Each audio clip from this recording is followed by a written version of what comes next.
نحمده ونصلي على رسوله الكريم اما بعد فاعوذ بالله من الشيطان الرجيم بسم الله الرحمن الرحيم يا ايها الذين آمنوا لا يسخر قوم من قوم عسى ان يكونوا خيرا منهم ولا نساء من نساء عسى ان يكن خيرا منهن ولا تلمزوا انفسكم ولا تنابزوا بالالقاب بئس الاسم الفسوق بعد الايمان ومن لم يتب فاولئك هم الظالمون صدق الله العظيم صدق وبلغنا رسوله النبی الکریم ونحن على ذلك لمن الشاہدین والشاکرین والحمد للہ رب العالمین۔ مالک ارض و سما جل جلالہ نے اس آیہ مبارکہ کے اندر جو میں نے ابھی عرض کی ہے، اخلاقیات کا تذکرہ فرمایا۔ اخلاق بہت اعلیٰ چیز ہے جو ہمیں پیارے محبوب صلی اللہ علیہ وسلم نے عطا فرمائی، ہمارے اسلام کے اندر ہے۔ وَإِنَّكَ لَعَلَىٰ خُلُقٍ عَظِيمٍ، فرمان خداوندی ہے کہ محبوب ہم نے آپ کو خلق عظیم عطا فرمایا۔ انسان نمازی بھی ہوتا ہے، روزے دار بھی ہوتا ہے، حاجی بھی ہوتا ہے، زکوٰۃ بھی ادا کرنے والا ہوتا ہے، لیکن اگر اخلاق سے گری ہوئی گفتگو کرتا ہے یا اخلاق سے گرے ہوئے اس کے اعمال ہیں تو پھر اس کے صوم و صلات، حجاج، کسی بھی چیز پہ غور و فکر کرنا پڑے گا۔ تو لہٰذا 26 پارہ سورہ حجرات آیت نمبر 11، اللہ کریم ارشاد فرمایا، یا ایھا الذین آمنوا لا یسخر قوم من قوم،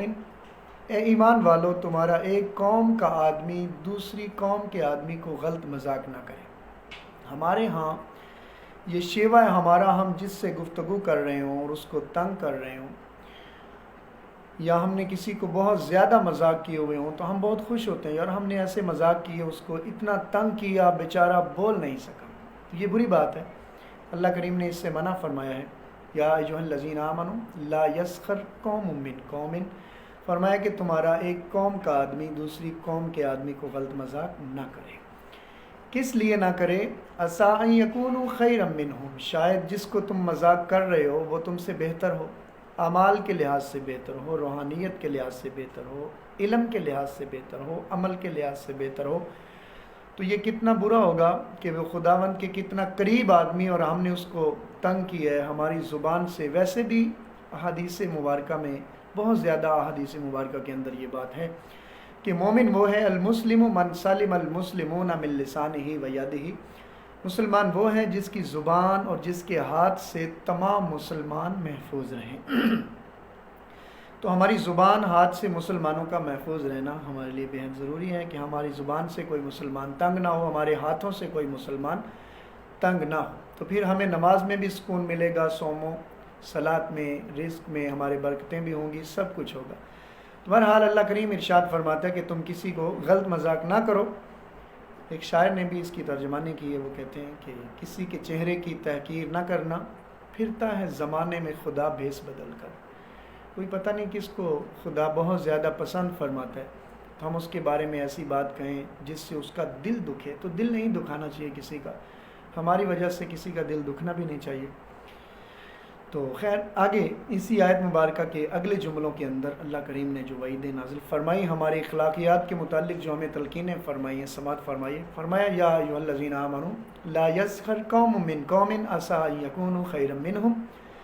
کہ کوئی ایک قوم کا آدمی دوسری قوم کے آدمی کو مذاق نہ کرے، شاید جس کو تم مذاق کر رہے ہو وہ تم سے بہتر ہو۔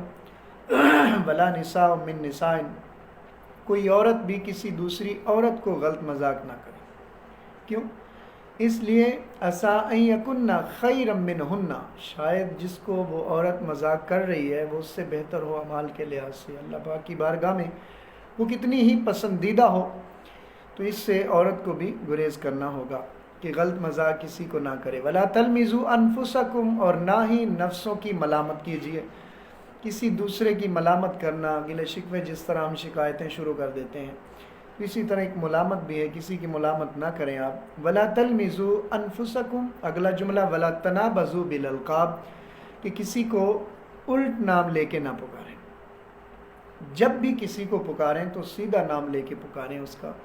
جب سیدھا نام لیں گے تو اس سے اللہ بھی خوش ہوگا اور اس کا رسول بھی خوش ہوگا ہم پر۔ کیونکہ ہمارے اسلام کے اندر یہی چیز ہے کہ ہم کسی کا نام جب لیں تو اس کا سیدھا نام لیں، غلط نام لے کے نہ پکاریں۔ تو غلط نام، بعض نے صوفیاء نے بھی لکھا ہے کہ غلط نام گالی کو بھی کہا جاتا ہے، کسی کو گالی نہ دینا۔ لا تسب الدیک، حضور فرمایا کہ مکڑی ہے نا، ایک چونٹی جو کیڑی چڑھ رہی ہوتی ہے، اس کو بھی گالی نہ دو۔ اس لیے سیدھا نام لے کے پکارنا یہ ہم پہ فرض ہے۔ آگے فرمایا بئس الاسم الفسوق بعد الایمان، کہ جو آدمی ایمان لانے کے بعد بھی توبہ نہیں کرتا۔ بئس الاسم الفسوق بعد الایمان، کوئی آدمی ایمان لانے کے بعد بھی اسی پہ ڈٹا رہتا ہے، الٹ نام لیتا ہے کسی کا، ملامت کرتا ہے کسی کی، گلے شکوے کرتا ہے کسی کے،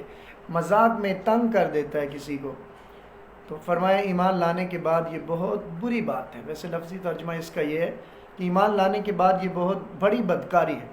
تو اس سے ہمیں گریز کرنا چاہیے ہوگا۔ تو اگلا جملہ وَمَن لَمْ يَتُبْ فَأُولَٰئِكَ هُمُ الظَّالِمُونَ، فرمایا جو اس سے توبہ نہیں کرتا، جس کو پتہ چل جائے میں کسی کو غلط مذاق کروں گا تو گناہ ہے، کسی کا الٹ نام لوں گا تو گناہ ہے، کسی کی ملامت کروں گا تو گناہ ہے، اگر اس کے باوجود بھی توبہ نہیں کرتا تو وَمَن لَمْ يَتُبْ فَأُولَٰئِكَ هُمُ الظَّالِمُونَ، اللہ فرماتا ہے کہ یہ آدمی ظالم ہے۔ ظالم کی ایک چھوٹی سی مثال میں آپ کو دے دیتا ہوں، حدیث پاک سے بھی یہ چیز واضح ہے۔ پیارے محبوب صاحب الاولاق صلی اللہ علیہ وسلم ارشاد فرمایا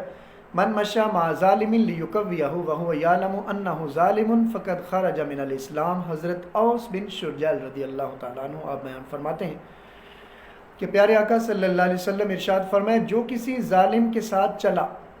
ایک ہے ظالم خود ہونا، ایک ہے کسی ظالم کے ساتھ چلنا،